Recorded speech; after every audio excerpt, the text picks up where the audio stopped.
Hey there, fierce souls. Welcome to Diana Prince Lives Next Door, a podcast that's all about celebrating the power within you. I'm Angela Acosta, your host and the founder of the Gal Project and Angela Atelier, founded to support your journey to becoming the woman you were destined to be, with transformational photography experiences and resources to help you live your life boldly, ambitiously, and fiercely. Every episode, we dive into an authentic conversation with an extraordinary woman who is changing the world, owning her story, and living her truth. I'm talking about candid insights, lessons learned, and the resources that you need to uplift your journey. Think of this as your coffee date with a community that's got your back. We're here to inspire and connect, and most importantly, to remind you that you're never alone on this path. So, whether you're redefining your career, embracing self love, or just seeking out some soul nourishing stories, Diana Prince Lives Next Door is for you. Hit the subscribe button and join us as we empower women to rise, be heard, and be seen. And don't forget, every day, to claim your wonder. Today's Diana Prince is Caitlin Lang. Caitlin is a brand strategist and web designer for women coaches, consultants, and solopreneurs. She helps them elevate their online presence and command premium prices.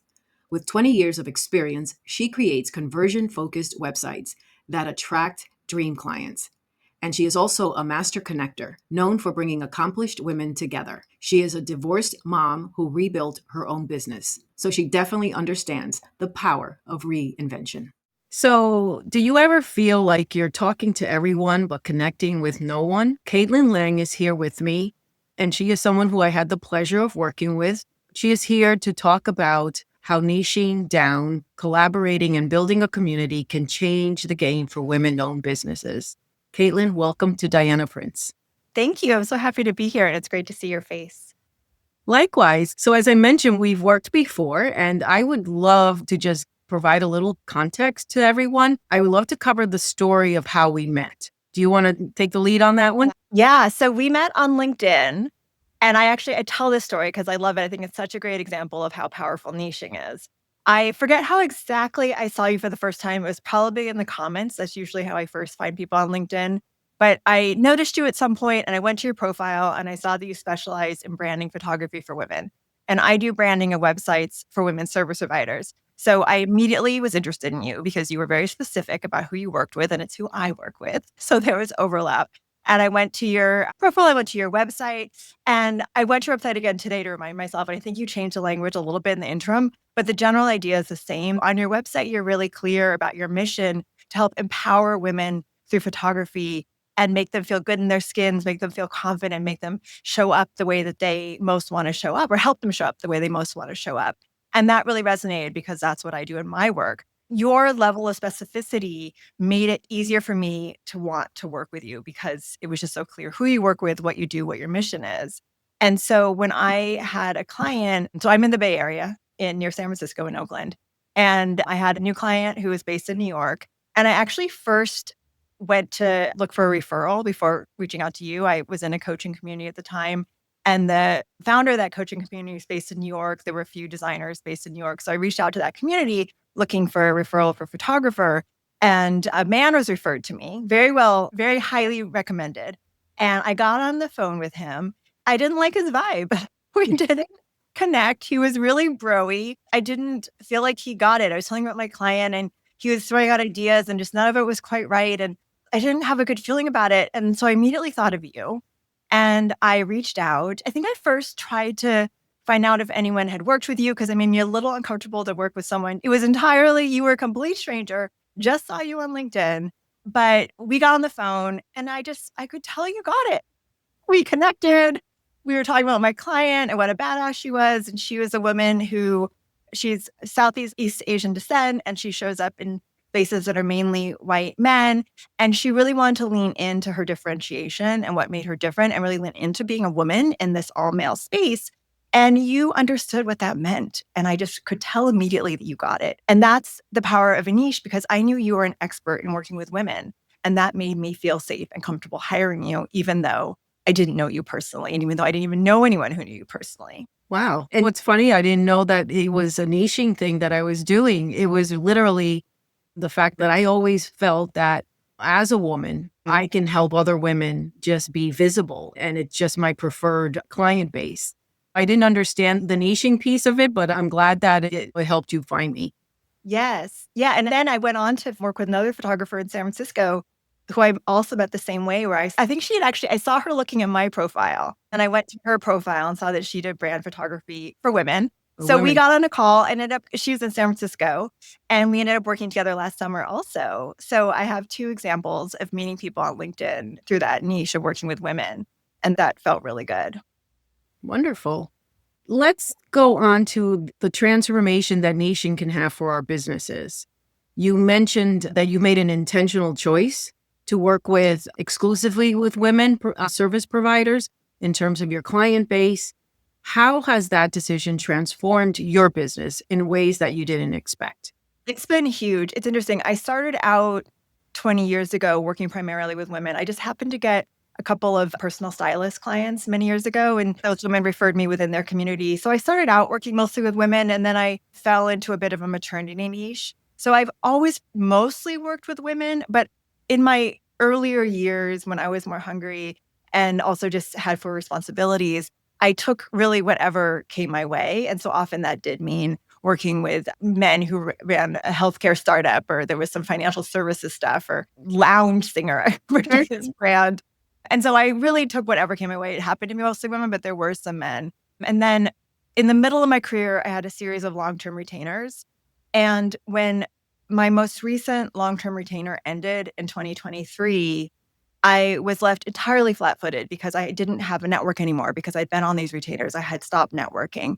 And I could not get another retainer that year. And all the companies were looking for people who were doing social and video and stuff that I didn't do and wasn't frankly interested in learning at my age.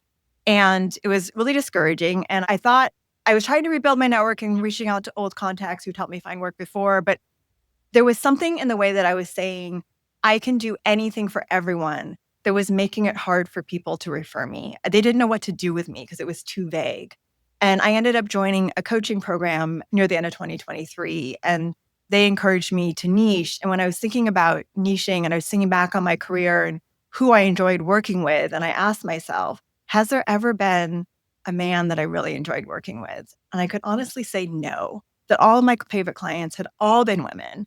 And at that point, I hadn't had income for 7 months. I had nothing to lose. So I thought, okay, I'm just going to try to lean into this and say, okay, I'm only going to work with women and see what happens.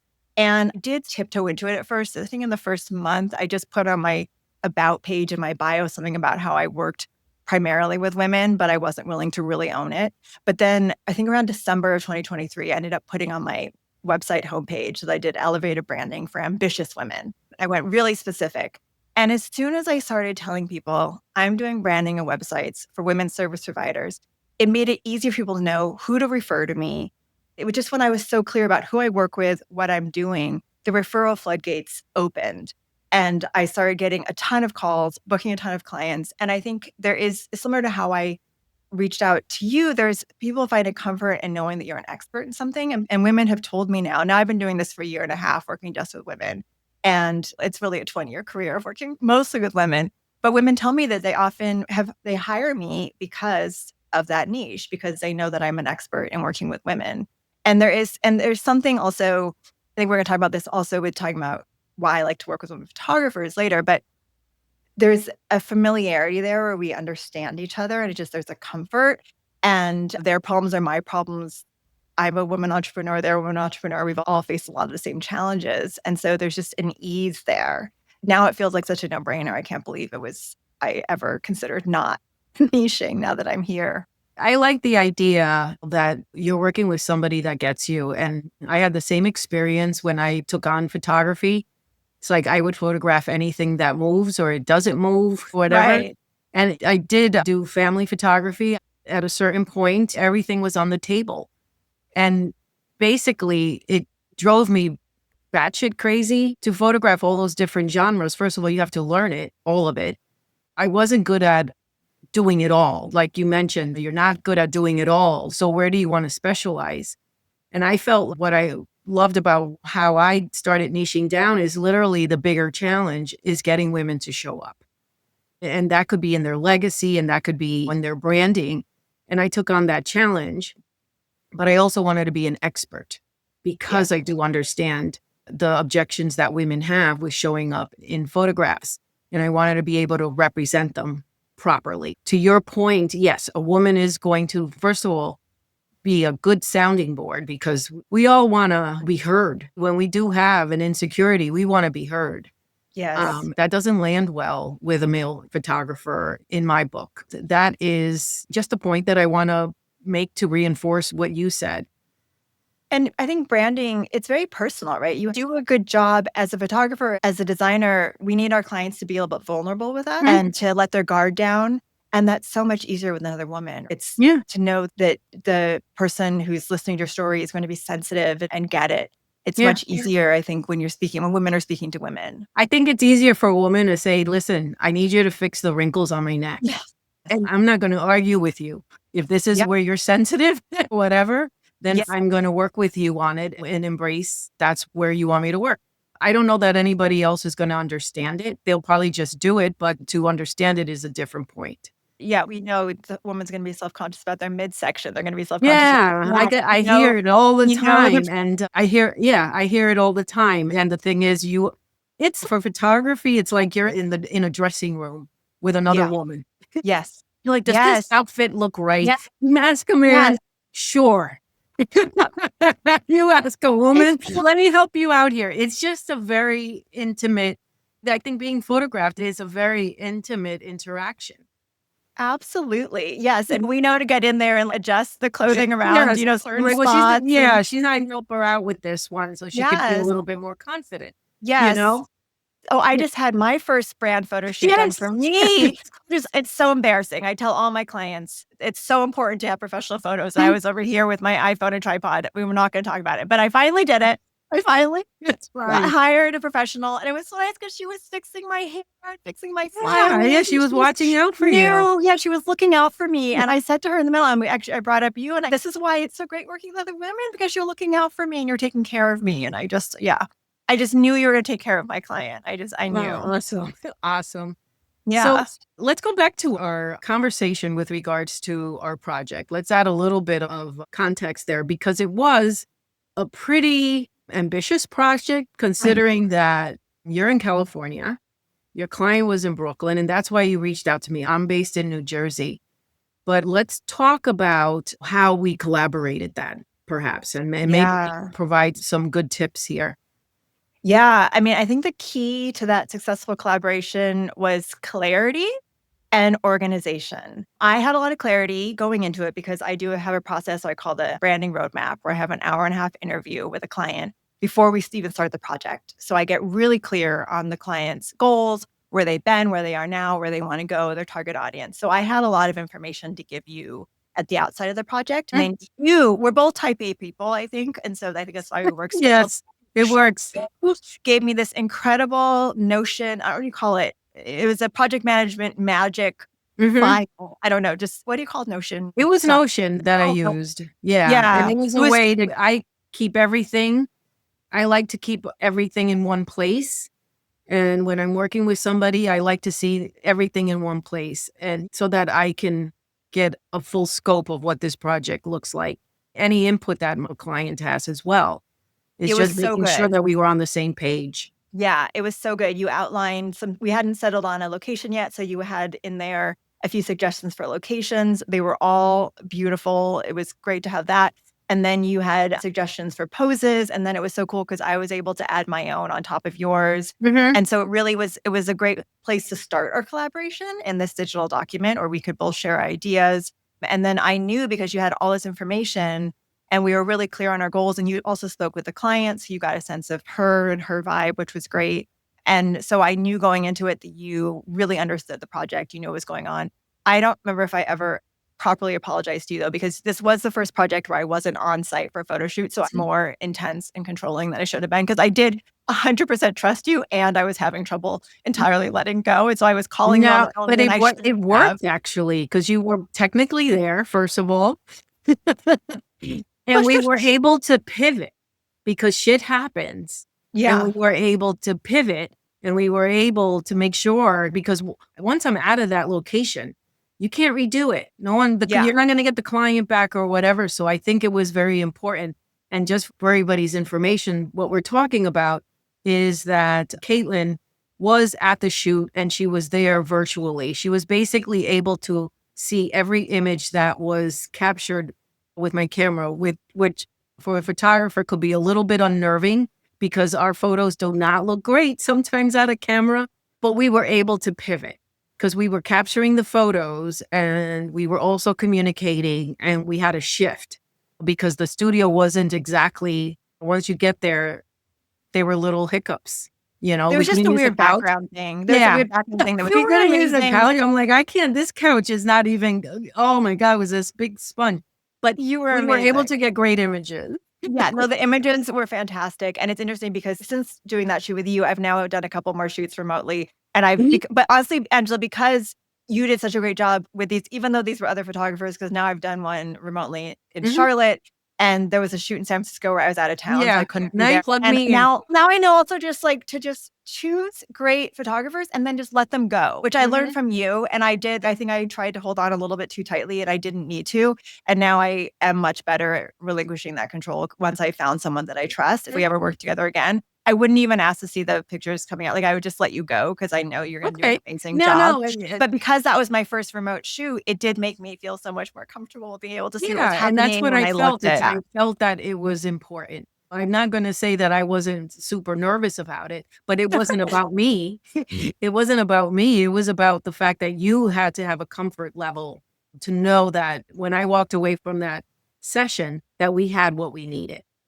It was fantastic. And I learned so much from that and that I've been able to use shoots after that, whereas I have used Notion again. I do similar thing with the creative brief and pose suggestions. And so set me up for success for future Yes, shoots. absolutely. All that is all done up front. You know your client, you have to be prepared so that when you walk in, the experience is seamless for the client. So Yes. I like to make sure you have that. So now you have what's capable there. Yeah. One of the things that I just want to highlight here before we move on to the next topic are the key things that made our collaboration, remote collaboration, the best. It's definitely the tools. You have to have the right tools. You have to be able to get on the same page visually, especially for branding and photography. So I particularly use Notion, but you should have everything so that your client can reference everything. And even where you could throw notes in for your conversations or anything like that. It should all be nice and gathered. The other thing, the clarity comes from having that online collaboration tool, but it also comes from communication. I have this one thing that I always am very mindful of. I never want a client wondering, where are we? Yes. You were really good So about I'm that. like, I'm type A when it comes to that. It must come from my corporate days. Okay, this is happening. This has been scheduled. I think that should be the norm. If you're a service-based provider, you should be proactively providing updates.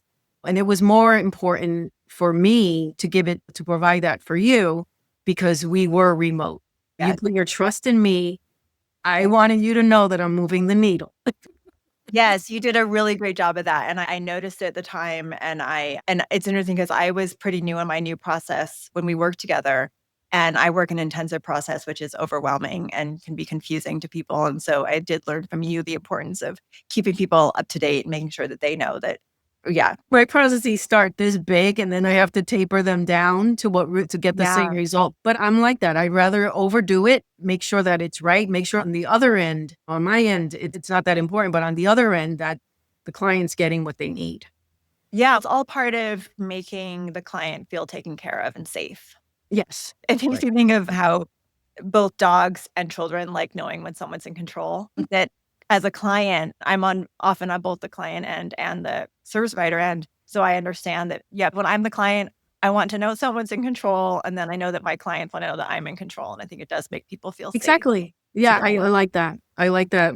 So we're going to move on to your next question. So you mentioned that clients often say that they feel seen after working with you. What does that mean to you? And why is it so important for women business owners to feel truly understood and represented in their branding? We touched upon that in other places, but how about in their branding? Yeah, I think it's really common for women, especially middle-aged women, to feel invisible. I think women often make themselves smaller to fit into society's expectations. There's a lot of stuff about, especially like moms, we're always just service providers in our own households, and we aren't seen as full people.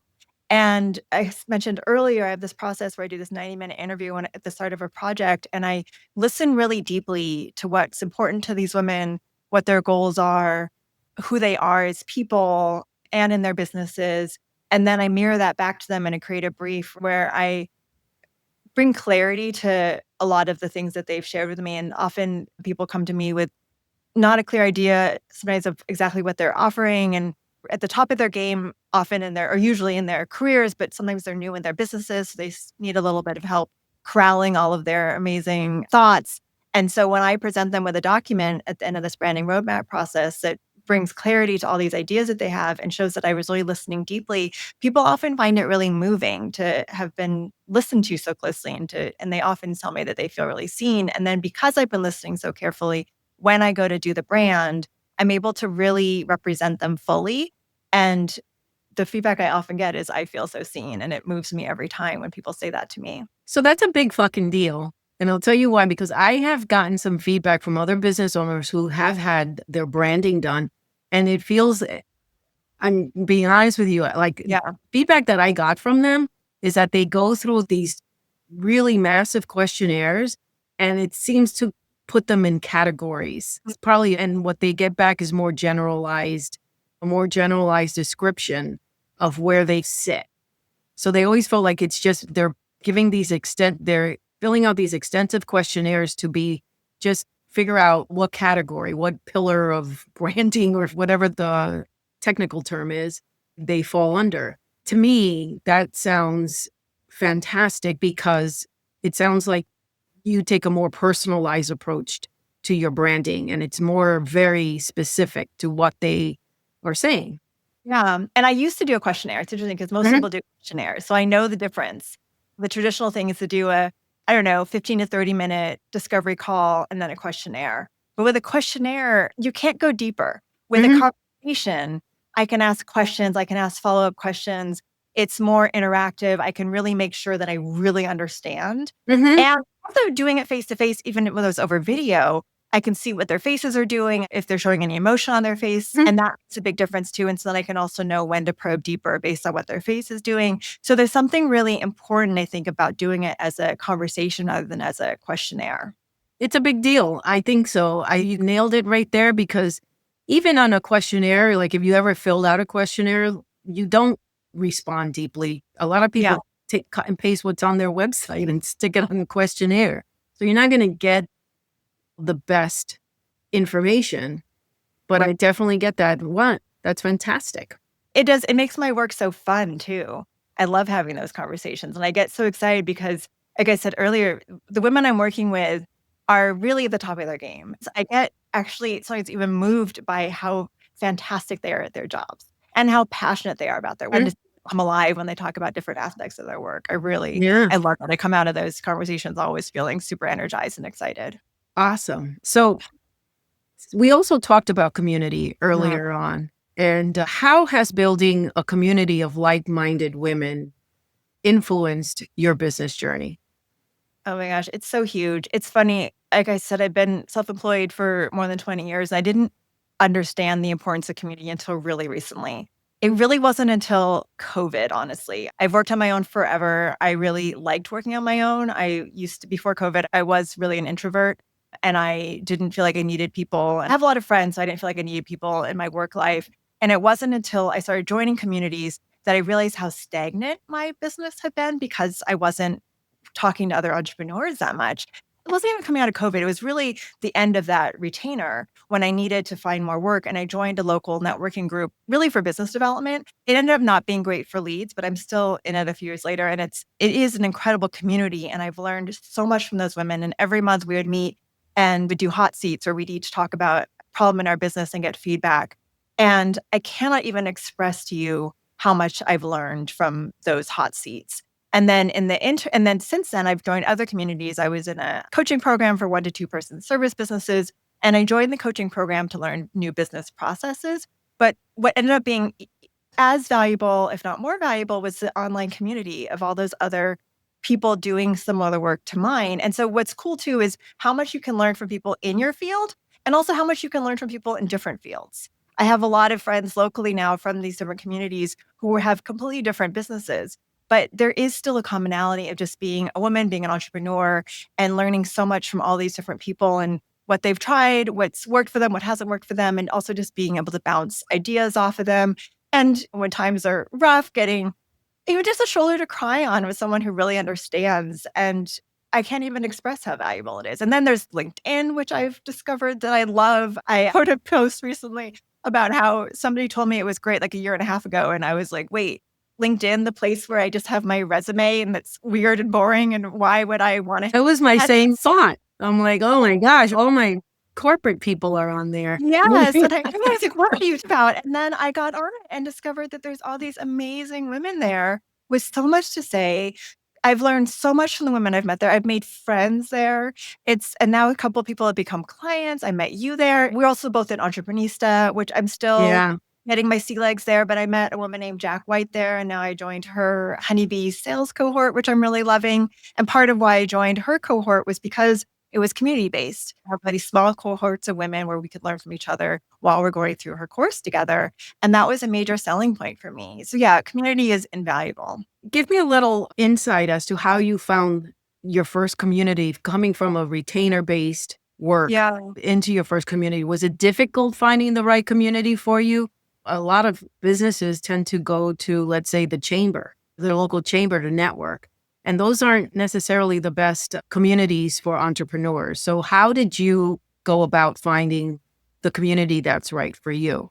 That's such a good question. It's actually really challenging. I think I was really lucky with the local community I joined. It was started by a woman who I'd worked with as a coach a few years ago. And so I knew that I liked her and I liked her vibe and I liked the energy that she brings to spaces. So when I found out she was starting an in-person community, I decided to try it out. I have had some trial and error there. I tried to join a couple BNI groups locally. Was not my vibe at all. It was way too intense. It also, the people in the group it wasn't right for me. And so it does take trial and error. And I think it is hard. I think I've just been really lucky too. But I think in larger groups like Entreprenista, I think you have to just get on a lot of calls with people to find out who your people are. Smaller communities within those larger communities. But I think in-person stuff is hard. And I think I just was really lucky because I've been to a few other things locally that weren't the right vibe for me. So I think it does take a lot of trial and error but putting yourself out there and I think you just have to keep trying until you find something that works. Absolutely. You have to know what your business needs are because finding that community, they're not all built the same.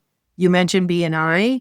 And BNI was also something that was on the table for me. And definitely a lot of people built businesses through BNI, but same thing. It was just not, the vibe was too intense for me. And plus I was already niched down to women business owners. So I really couldn't see how that would work since it was a mixed world. I actually once stood up in a BNI meeting and cited a poem. Oh, I love that. The women got it, which comes back to them. Everybody else, nobody else got it. I'm like, okay, this is not my group. That's a good test. Yeah, that's a good test. But anyway, that was my experience with them. But the main point is it is trial and error. You definitely have to know your ideal client is, and does that community reflect your ideal client? I think that is probably an important aspect of it. That's something that I learned. Also, you got to test it out. Don't stay committed. Yeah. Quit. As soon as I saw the glazed eyes.